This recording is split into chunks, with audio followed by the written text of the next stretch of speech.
Again, my name's Gabe Zollner. A friend of mine sent me an email, and I went to the web to try to verify it, and I did verify it. Apparently, Mayor Bloomberg in New York, he was contacted by the FBI yesterday, and he was informed that the two brothers had discussed their next intended target, and that target would have been Times Square, where they would have used the remainder of their homemade explosives.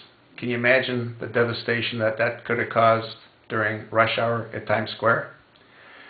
And what's really frightening with this and this information, additional information might have been able to have been brought forward if it wasn't for what the Attorney General, I suspect, did, which is to have the suspect have his Miranda Rights read to him after 16 hours of interrogation when 48 hours was promised to the FBI. But that's a whole separate story.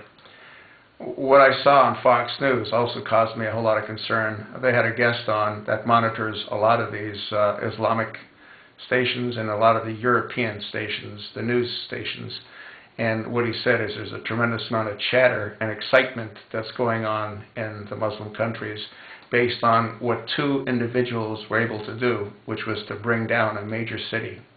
The economic havoc is very appealing to them, as well as the carnage that those two individuals caused.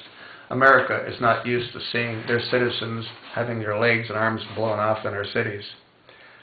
We do see it, or we have seen it on television when it happens in other parts of the world, like in Afghanistan or Pakistan or Iraq, but we're not used to seeing it here.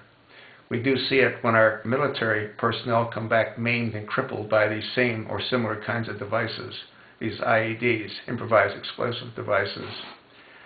What I fear is that much more of this will take place.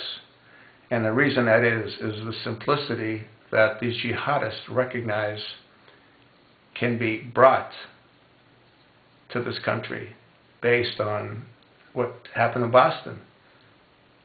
If they were to do this to 2 or 3 other major cities, do you know what kind of economic impact and horror that would bring to our country?